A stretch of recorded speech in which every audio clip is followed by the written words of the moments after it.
درود پڑھنے والے کا دل بھی اجلا ہو جاتا ہے، اس کے چہرے پہ بھی نور آ جاتا ہے۔ درود شریف طبع کے اندر شائستگی پیدا کرتا ہے۔ آج بہت سارے لوگ اس بات کی شکایت کرتے ہیں کہ اولادیں ان کے کہے میں نہیں ہیں اور ان کی عادات اچھی نہیں ہیں۔ اگر آپ چاہتے ہیں کہ ان کی طبع میں شائستگی اور جمال پیدا ہو جائے اور ان کی عادات میں حسن اور نکھار آ جائے تو ان کو درود کی تسبیح دو۔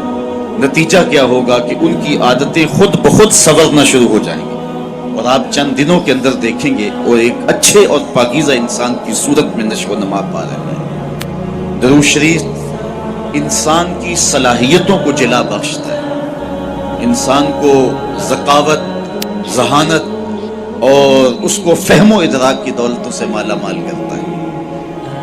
درود شریف کی یہ تاثیر بھی ہے کہ اس سے زبان میں اثر اور رس آ جاتا ہے۔ کسی نے اقبال سے پوچھا تھا کہ تیرے شعروں میں یہ شہد کہاں سے آ گیا؟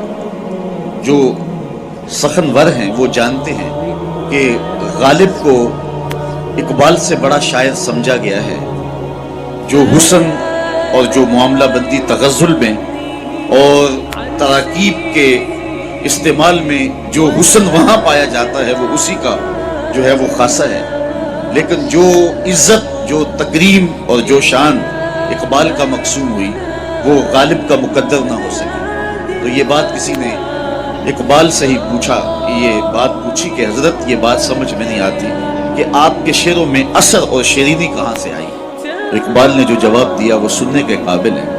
کہنے لگے کہ میں نے 1.25 کروڑ مرتبہ حضور پہ درود پڑھا ہے، تو اگر حضور پہ درود و سلام پڑھو گے تو تمہارے لہجے میں رس پیدا ہو جائے گا، تمہارے انداز میں مٹھاس پیدا ہو جائے گی اور تمہاری گفتگو کے اندر شہد گل جائے گا اور تمہاری باتوں کی خوشبو پھیلتی چلی جائے گی۔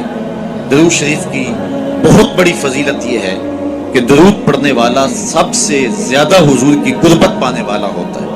آقا کریم نے فرمایا قیامت کے دن میرے سب سے نیڑے وہ ہوگا جو سب سے زیادہ میرے اوپر درود پڑھنے والا۔ اور اس دور موجود کے اندر درود ہی تو شناخت ہے اہل حق کی، یہی تو شناخت اور پہچان ہے اہل حق کی۔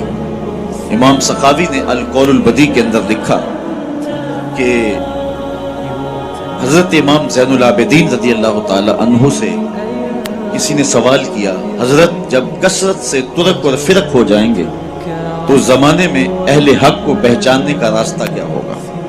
جب ہر شخص اپنی طرف کھینچ رہا ہو اور قرآن و حدیث سے دلائل فراہم کر رہا ہو، ایک عام آدمی تو سمجھ نہیں پاتا کہ حق پہ کون ہے اور باطل پہ کون ہے۔ ہر شخص تو قرآن کی بولی بول رہا ہے، ہر لفظ کی، ہر شخص کی زبان پر تو حدیث رسول کا وظیفہ ہے، اور 72-73 لوگ ایک آدمی کو کھینچ رہے ہیں۔ کبھی آپ نے لاری اڈے پہ دیکھا ہے جو کنڈکٹر حال کرتے ہیں سواری کا، ایک بچہ کھینچ کے لے گیا، دوسرا سامان کھینچ کے لے گیا، تیسرے نے خاتون کو بازو سے پکڑا ہے اور اپنی بس کی جانب کھینچ رہا ہے، تو بعض خواتین غصے میں آتی ہے اور کہتی ہیں ہم نے کہیں بھی نہیں جانا، حالانکہ جانا تو کہیں ہوتا ہے، لیکن اتنے لوگ اپنی جانب اس انداز سے بلا رہے ہوتے ہیں کہ سر چکرا جاتا ہے۔ اس طرح لوگ اپنی اپنی جانب دعوت دے رہے ہیں، آواز دے رہے ہیں، بلا رہے ہیں، مختلف ڈھنگ اور مختلف طریقے۔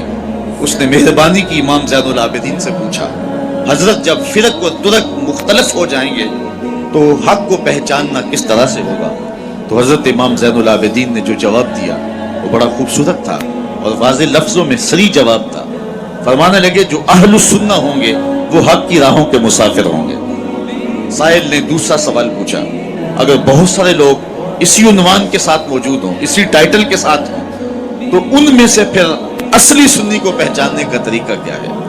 تو سنو امام زین العابدین نے جواب کیا ملا، جواب کیا دیا، آپ کے سینے میں ٹھنڈ پڑ جائے گی اور یہاں آپ آئے ہیں تو آپ کو اپنے پہ ناز ہوگا۔ حضرت امام زین العابدین فرمانے لگے من علامات اہل سنہ کثرت الصلاۃ علی رسول اللہ صلی اللہ علیہ وسلم، اہل سنت کی علامتوں میں سے ایک نشانی یہ ہے کہ وہ کثرت کے ساتھ حضور پہ درود پڑھنے والے ہوں۔ آج ہمیں بطور تانا کہا جاتا ہے یہ درودیے ہیں، میں کہتا ہوں تم تو تانا دیتے ہو، ہم اس کو اپنے لیے تمغہ اعزاز سمجھتے ہیں، چونکہ درودیہ ہونا اعزاز ہے، ہم درودیے ہیں، بارودیے تو نہیں ہیں۔ تو حضور علیہ السلام پر کثرت سے درود و سلام پڑھنا یہ حب رسول کو سینوں میں پیدا کرنے کا مؤثر ترین ذریعہ ہے۔ دوسری بات،